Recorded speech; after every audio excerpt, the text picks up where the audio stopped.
Next, we go on tonight's program. Henry Knox, The Bookseller to Revolutionary War Leader, a travelogue by Jim Jolliker. In the winter of 1775-1776, Henry Knox and the noble train of artillery passed through Shrewsbury on its way to deliver artillery to General George Washington in Cambridge. This presentation provides an opportunity for the audience to travel and trace the life of the military service of Henry Knox in New England. About the presenter. Jim Jolliker has always had an interest in American history, and since retirement has more time for reading, research, and writing, primarily on the topic of Henry Knox. Jim.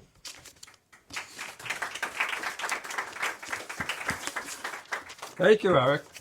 Welcome to everybody. I've done all kinds of presentations to board of directors and to school committees and to 800 employees in the school department I was in, but you guys will probably be my toughest audience. So we'll see how this goes. For those of you who don't know, my sister Linda is a curator, so she was able to find a box of items from the bicentennial here in the museum. So a lot of the materials I have up front, you could come up and take a look at later after we finish the presentation. But why don't you just knock that light? Thanks, Paul. This all started when Linda and I came up to the town common. This is dated January 20th of 1976, and it was during the bicentennial. And actually, they had a recreation of the Knox passing through the town of Shrewsbury on that reenactment of that particular event. And me being involved in interest in American history and everything, we walked up because we lived right, or at the time, we lived right down by Dean Park, walked up and saw the encampment right here on the common. So for some reason, I've been pretty much focused on Henry Knox for a long period of time. And then career takes over, family takes over, and all that. And as Eric had introduced in my profile there, that it's giving me an opportunity to come back and actually revisit some of these interests. So these are some of the pictures that were actually in the archive box that Linda had given me. And they're over there in the sheets that that are on the table. But you can take a look at those later. But a lot of you might have visited the reenactment yourself when you were in town. And you could see Historical Society there, the Congregational Church, and there was actual snow, and not 80-degree temperatures in October, but actual snow on the ground. And it was really a neat event. And so I just wanted to introduce the presentation with kind of revisiting what had happened in the town of Shrewsbury with the reenactment. So it's kind of a travelogue tonight. We're going to go back to the ideas of Steinbeck with Travels with Charlie. Some of you may have read Nathaniel Philbrick's book, Travels with George. And then, of course, is the crazy Jack Whitehall, who does Travels with his father. But we're going to do a little travelogue tonight, and we're going to do Travels with Henry. So anyways, we start in Boston. Southwest corner of Essex and Atlantic Avenue in Boston. Actually, it's right across from South Station. And he was born on July 25th, 1750, 7th of 10 children. And this is the plaque that is actually on the building at this particular location, identifying the birthplace of Henry Knox. And you're going to find that maybe a lot of you don't know too much about Henry Knox. He's not from Shrewsbury. We all know Artemus Ward is from Shrewsbury. And Henry Knox isn't on the top of our minds unless we walk past the granite monument there in the town common down near Main Street. but he was a pretty significant, iconic individual during the Revolutionary War, so we want to learn more about him. At 9 years old, Henry clerked in a Boston bookstore to support his family. His father had gone overseas as a sailor and got lost somewhere in the islands, never came home again. So Henry was there with his brothers and sisters and his mother, and actually had to clerk in a bookstore at 9 years old. Eventually, as he got older, he opened up his own bookstore on Cornhill, which is around 244 Washington Street, if you know Boston at all. And it was called the London Bookstore. And this is actually a newspaper advertisement for the opening of the bookstore. And during the time that he clerked and during the time that he owned the bookstore, he was an avid reader of history and military science. So this is, he'd be waiting for customers or waiting on customers, and he was an avid reader, and he learned an awful lot about the military from his studies. And he also taught himself to read and speak French. He'd gone to Boston Latin for a very, very short period of time, but he was a very, very good student and actually taught himself to read and speak French. So he was an interesting individual. So here he is. Just some quotes of individuals who really thought a lot about Henry Knox at a young age. He harbored an ambition to distinguish himself. He possessed a genial, gregarious personality and impressed customers with his pleasing personality, his intelligence, and his politeness.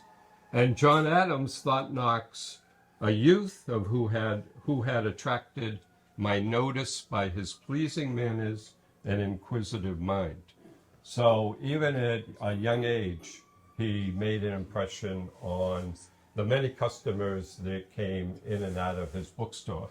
A lot of the founding fathers that we know were customers of the bookstore at this particular point in time, as well as a lot of British who were in Boston at the time. So you get to know a lot of people, made a lot of contacts, and also learned a lot from the crowds that were coming into the bookstore.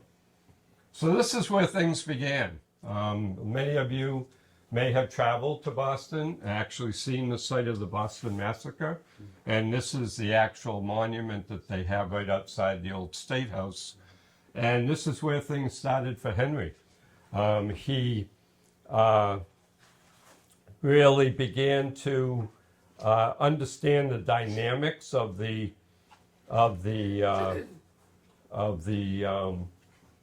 movement for independence during the time that the Boston Massacre took place. But he had arrived on the scene of the unrest and actually tried to diffuse the conflict. He was involved with it at that particular point in time. He later testified in the trial over the massacre, and from that point knew that something had to happen in Boston and in some of the other areas in America in order to stop this type of conflict from happening.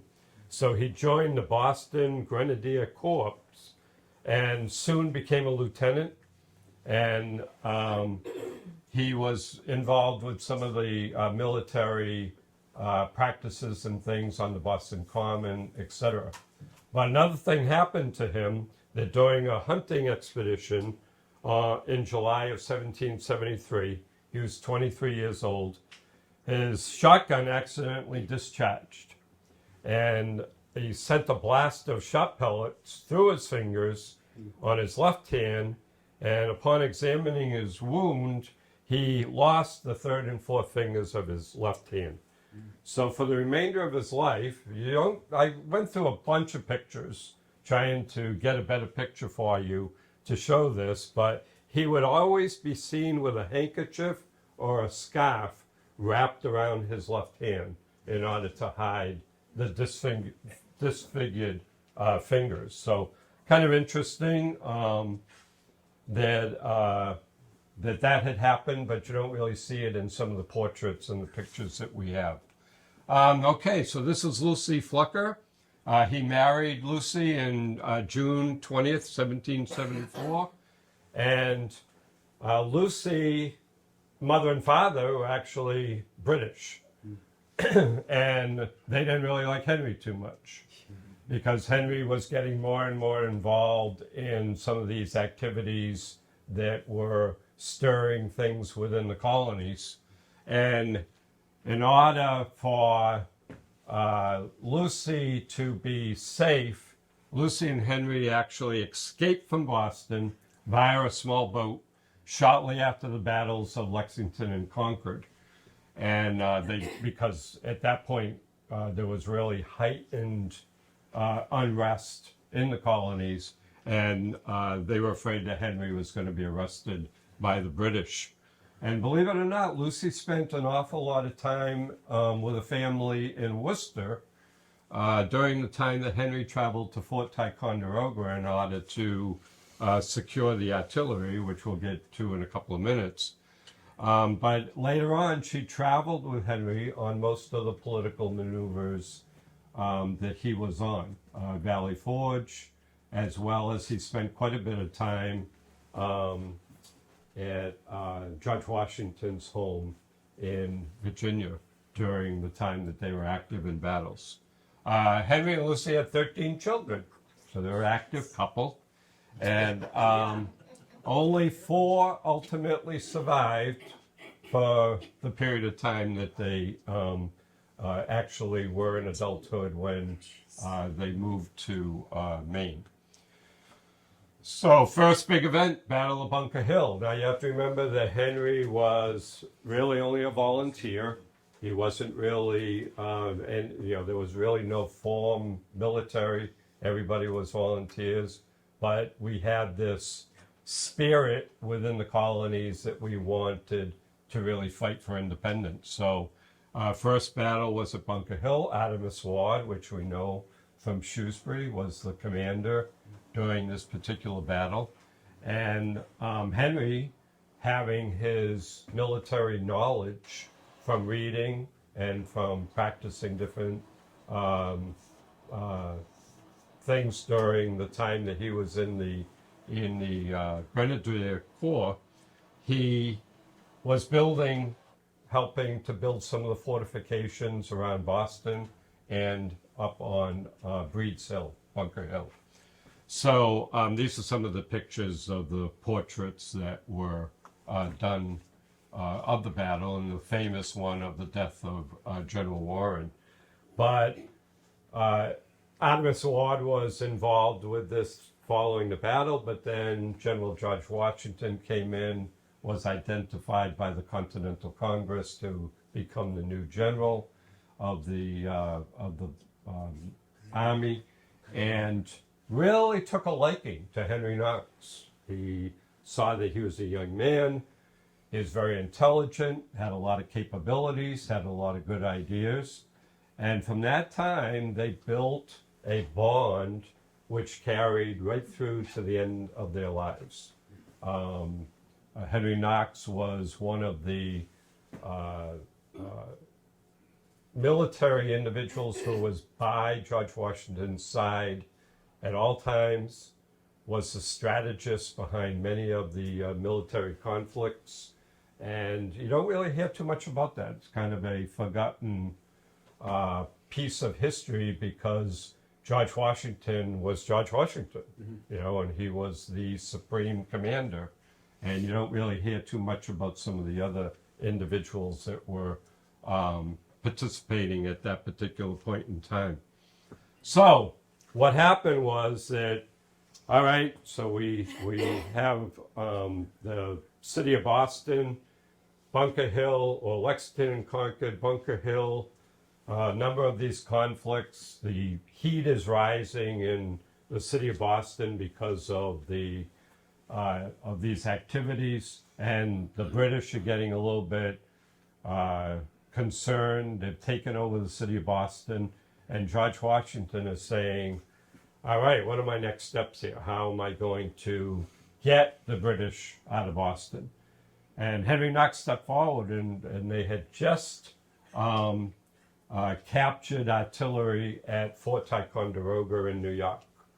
And Henry Knox stepped up and said, I'll go and get that artillery and bring it to Boston. And pretty much everybody thought he was crazy. 300 miles away, and he's going to bring 60 ton of artillery across the state of New York and Massachusetts. So him and his brother William set out, and they go to Fort Ticonderoga. And Ticonderoga is identified as the junction of two waterways. And the fort had been taken by Ethan Allen, by Benedict Arnold, and the Green Mountain Boys, and the cannons were captured and were invaluable to the war effort. So the authorization came on October 23rd. So what's today? Today's October 23rd. So just so happens that the authorization came on October 23rd, 1775, saying, okay, you're okay to go get the cannon. So him and his brother William headed out and arrived at the fort in December of 1775. So my wife is sick of Henry Knox, but I had to head out on a venture to Fort Ticonderoga. So that was the vacation in May, was to Fort Ticonderoga. And she's saying, can't we go someplace better than that? But anyways, we ended up at a nice bed and breakfast in Middlebury, Vermont. So she was happy with that. Go across the river to Fort Ticonderoga. And this is actually, I retraced Henry Knox's footsteps at Fort Ticonderoga. This plaque was on the wall indicating all of the famous military individuals who had served at the fort. And where that arrow is, I walked right through that walkway, entranceway, where Henry Knox had gone. So it was exciting to me. She could have cared less, but it was exciting to me. What are the two waterways? The junction of the two waterways? Well, actually, it's where Lake George is. I don't know if you're familiar with Lake George, and the bottom part of Lake Champlain. So the waterways meet there, and that's where we'll get into where they brought the cannon. But this was a noble train of artillery. This was actually examples of some of the cannon that were in the museum at Fort Ticonderoga that Henry Knox had secured and traveled to Boston. So this was actually the route, and you can see, let's see where you can see this is Lake Champlain here, and then Lake George is coming down, and they actually brought the cannon down those waterways in the middle of the winter. This is in December, and the winter is back then and not like the winter is now, and came all the way down to Fort George, and from there they ultimately had sleds that were built in preparation for the transportation of the cannon and the artillery, and crossed the Hudson River multiple times. Actually lost a couple of cannon in the waterways. They were able to retrieve them, but lost the cannon in a couple of waterways, and then ultimately came across the Berkshires and into Massachusetts, according to the route that we know now, crossed from Lincoln Square in Worcester, Shrewsbury. There's a plaque in Northborough, one in Marlborough, etc., over to Cambridge. So he had 59 pieces of artillery that he transported, weighing 120,000 pounds, which translates to 60 ton of artillery. And the guns ranged from 12-inch howitzers to 11-foot cannon that weighed 5,000 pounds each. And those are the ones that ultimately dropped into various waterways. One was in Albany, right here, and the townspeople actually came and assisted Henry Knox's group to pull the cannon out of the river, and ultimately they christened that cannon the Albany. And they loaded the cannon on 42 exceedingly strong sleds pulled by 80 yoke of oxen in order to drag them.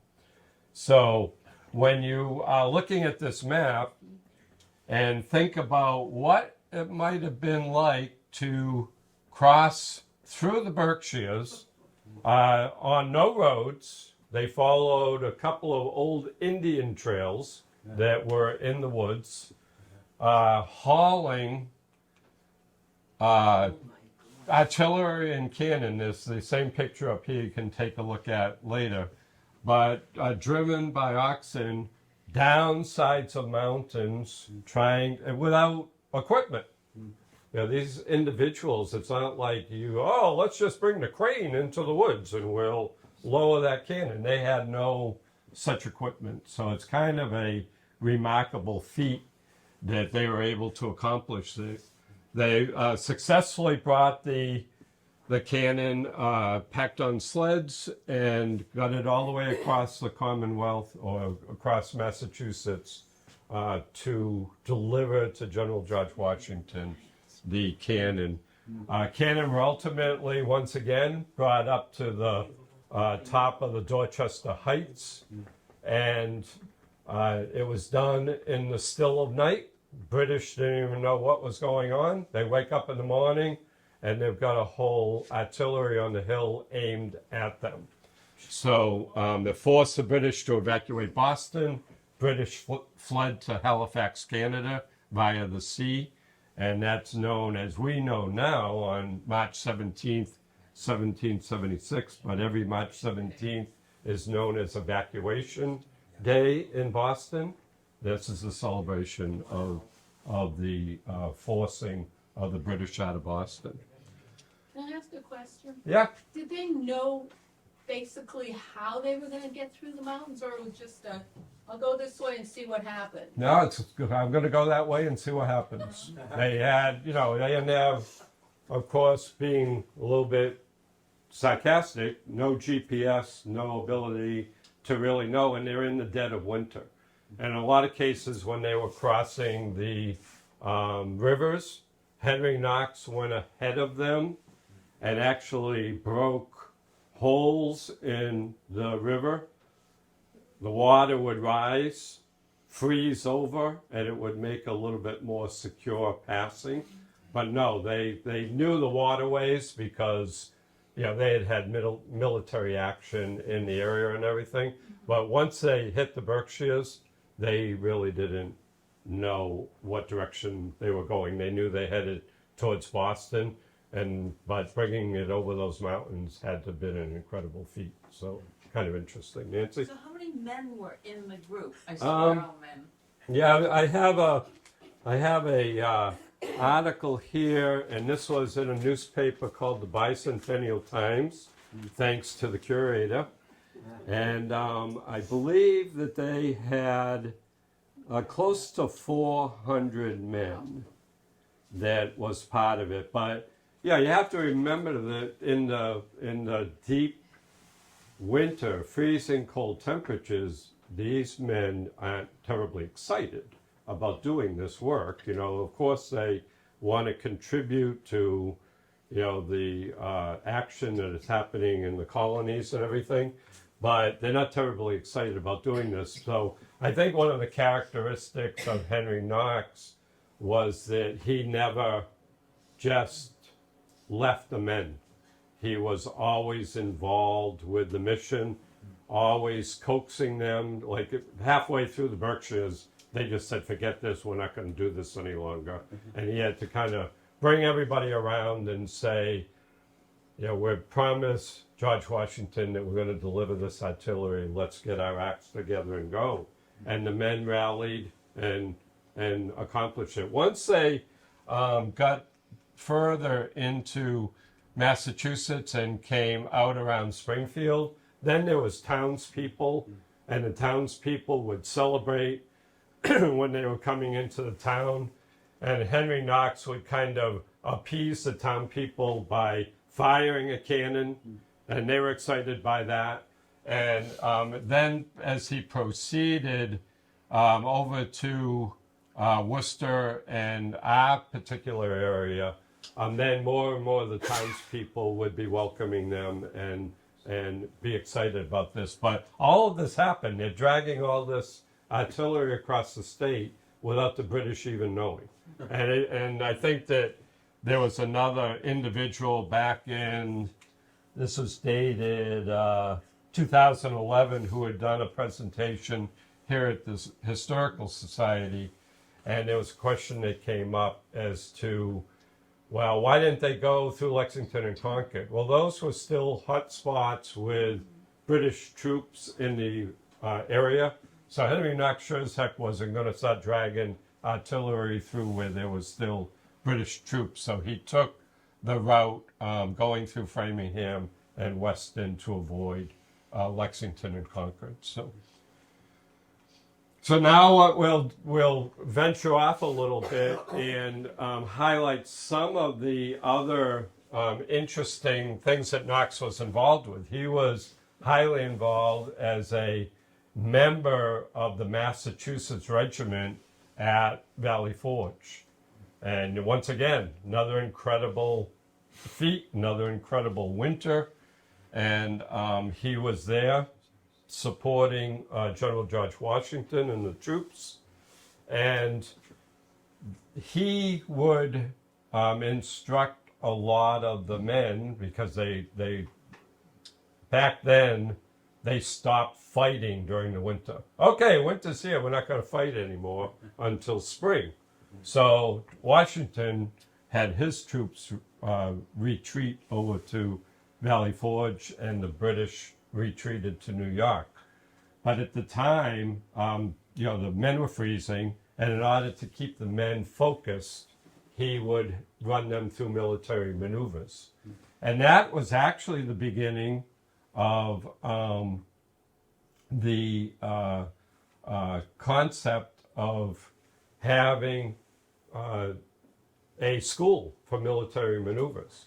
And Henry Knox started a lot of that at Valley Forge. And this part of the building here, not the white building, but this stone building over here, was actually where Henry Knox was housed during the Valley Forge. And Lucy was with him during the time that he was at Valley Forge in that particular building.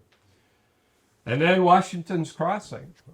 This was something that I didn't even realize until I started to do the research, that Henry Knox was instrumental and the main person in getting General George Washington, the troops, and all the artillery across the Potomac River over to Trenton.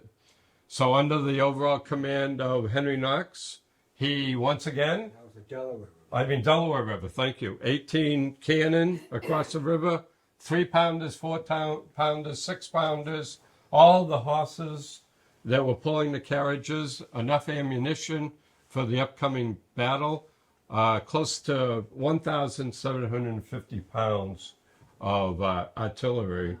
During the, once again, you've seen all the portraits and the pictures of the ice and the cold crossing the river. And he wrote to Lucy at the time that perseverance accomplished what at first seemed impossible. And one of the quotes from some of the research, that several of the commanders of the army that were crossing, they said that that whole crossing would have failed if it wasn't for the stentorian lungs of Henry Knox, because Henry Knox was a very, very big man, 6 foot 3 inches tall, and as he got older, weighed over 300 pounds. And he had a deep bass voice. and they said that his voice was so strong that they could hear his commands above the roar of the northeaster as they were crossing the river. So he was really quite the commander, and he ultimately got the munitions across the river, placed the bulk of the artillery at the top of the town, and ultimately George Washington was able to win the battle at Trenton, which was one of the more significant victories in the Revolutionary War. Jim, Yes. just so that they even understand better about this time period in the United States was, well, in a good part of the northern part of the continent, was called, it was a little ice age. It was literally called the Little Ice Age. And for like 100 years, the temperatures had dropped severely. Oh, wow. So, I mean, they weren't ice age temperatures, but it made this 10 times worse because we were in a mini ice age. And a lot of the other crossings of some of the other troops just couldn't happen because the weather was just so bad. So when you really think back at those type of conditions that Linda just cited, and the fact that they were able to bring that amount of artillery, troops, commanders, etc., across the river was pretty significant. And we've gone to, Sue and I have gone down to Washington's Crossing, and they've got the plaques and everything. You look across the river and say, what's the big deal about this? I could throw a rock across the river, But it was pretty significant crossing at that particular time, especially with the weather. So this is a lot of words, but this is the number of battles that Knox was significant in with General George Washington. 16? He was very, very involved. He remained the highest ranking artillery officer under George Washington. And George Washington was so dedicated to Henry Knox that he refused to give anyone else a command higher than Knox. And that's pretty significant in that day and age that you have that much dedication towards one individual. His leadership was demonstrated during New York and New Jersey campaigns. We just went through, we oversaw the logistics of crossing the Delaware River to the surprise of the Hessians at Trenton, and he received a promotion to Brigadier General for those feats. So there's a pretty significant number of battles, and he was in total charge of the artillery because from Bunker Hill forward, no one knew anything about cannons or any of the artillery devices. So this is a book-smart individial who was able to really bring independence to the United States. So significant accomplishment. So ultimately, Henry Knox stuck with George Washington. George Washington, of course, became the first president of the United States. He made Henry Knox his first Secretary of War. And ultimately, Henry decided to retire and retired to Thomaston, Maine, and built this home, Montpelier. Once again, honey, let's go to Maine. Let's go to Montpelier. I don't want to go up there, but we went. So it was a front end decision. We'll go to Ogunquit with the grandkids, and then we'll head up towards Camden and Thomaston after we see the grandkids. So that was the appeasement. But this house here that you see, this was a replica that was built many years after Henry Knox was in Thomaston. But the original house really went to ruin. And Linda knows a lot of things about houses that go to ruin because she follows a lot of hotels that have gone to ruin, etc. But the house had gone to ruin, and just people within the town of Thomaston and the state of Maine decided this was an important enough endeavor in order to rebuild the home. So it's kind of a neat home. You'll see some of the pictures when you, if you want to come up and take a look. But he built a 3-story mansion called Montpelier, and Lucy said it was the whole of a beauty, symmetry, and magnificence. Knox engaged in a lot of business ventures in Thomaston. In order to build up the town, he decided to get into cattle farming, shipbuilding, brick making, and real estate. But unfortunately, he really wasn't as good a businessman as he was an artilleryman. So he ultimately, most of the businesses he built, he did it on borrowed funds, and he died leaving an estate that was bankrupt, which didn't do a whole lot for Lucy and a couple of kids that were still alive. But he still had a lot of roots of industry that may not have been accomplished during his time when he was alive, but are still key roots in the town of Thomaston today.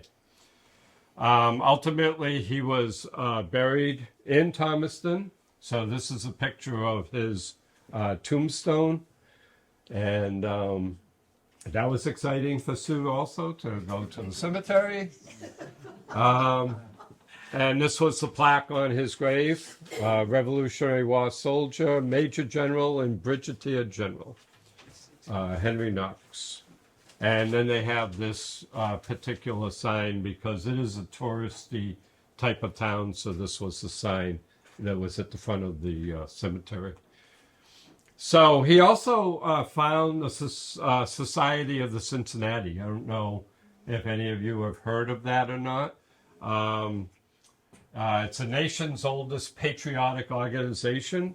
And what he did was he formed the organization to really bring the officers of the Continental Army who had served together in the American Revolution, kind of as a lasting legacy of those officers that were so dedicated to the independence of the country.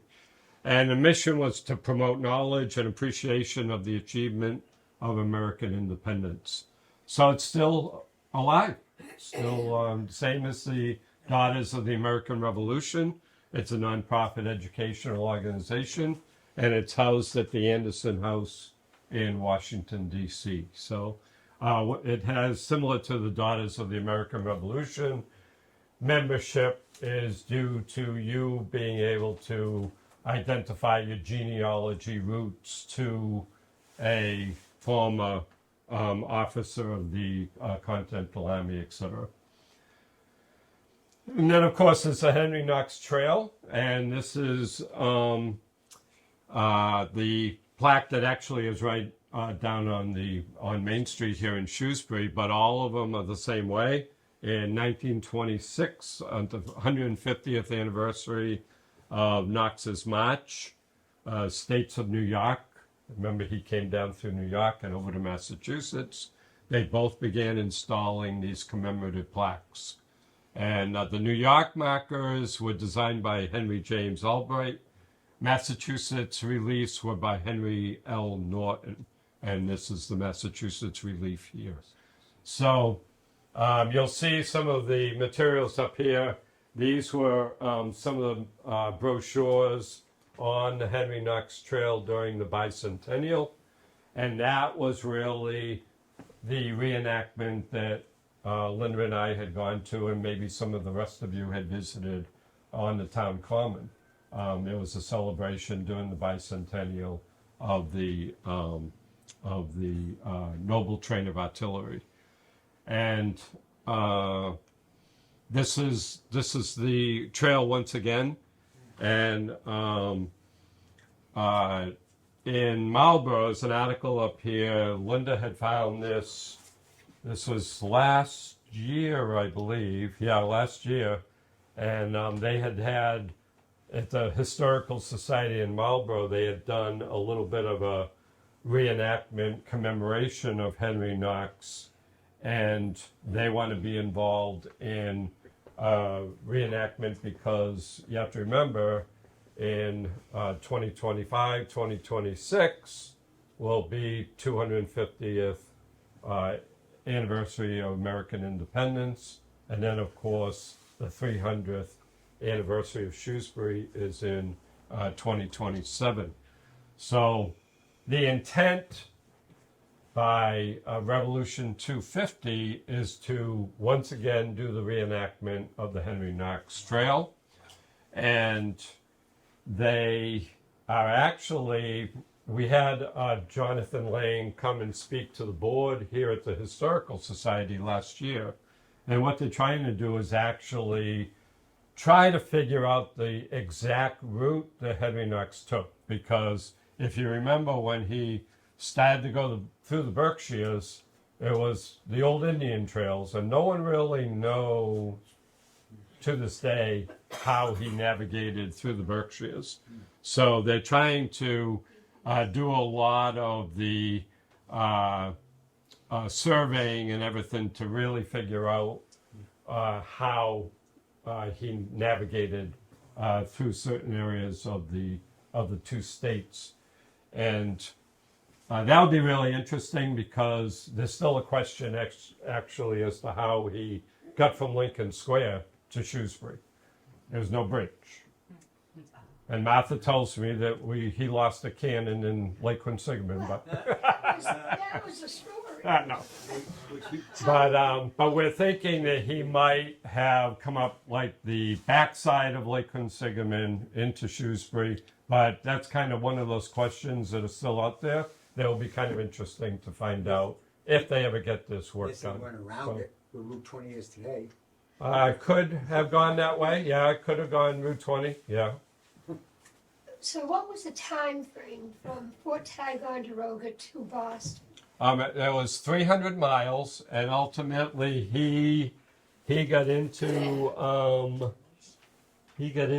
Boston January 24th.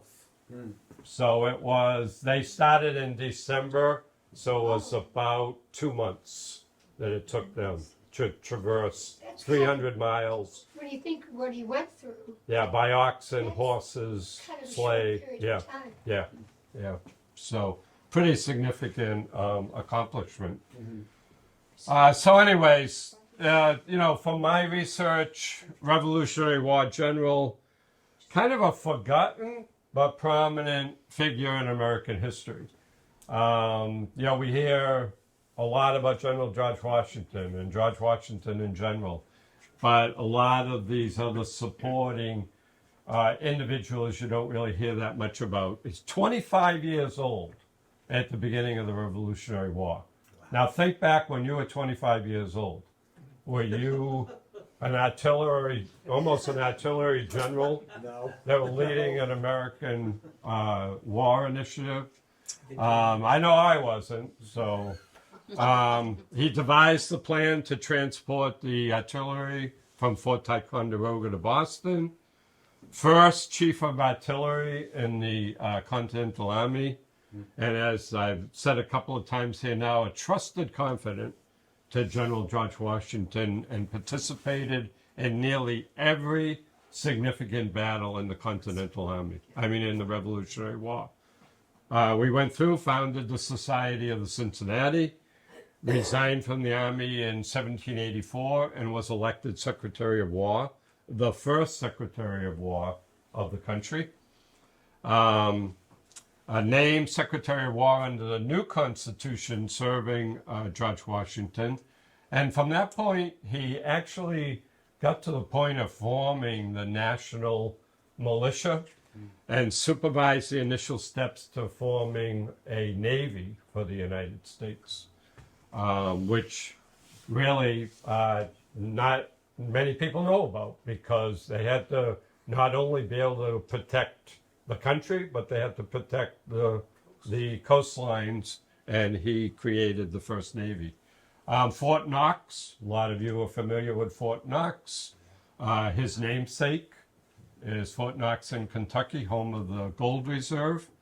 And when we were back at Valley Forge, he commanded the West Point garrison in 1782.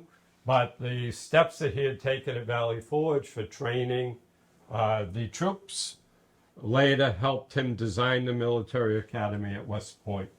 So there's pretty significant accomplishments for a man that not too many people know about. So his legacy is preserved in the many landmarks that bear his name.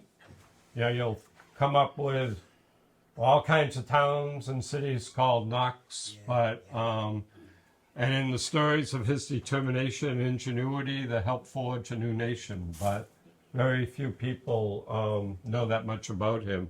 And his life ended early because he ultimately ingested a chicken bone that got stuck in his intestine, and he died from the infection. So not a nice way to go at a young age.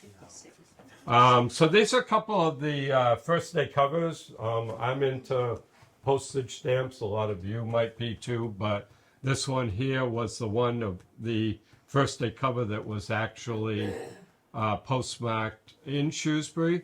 And then this was when the Henry Knox stamp came out. Believe it or not, postage was only 8 cents when that came out. And that was a postmark in Thomaston, Maine. So, but this one's really interesting because you could actually get these postmarked when the Henry Knox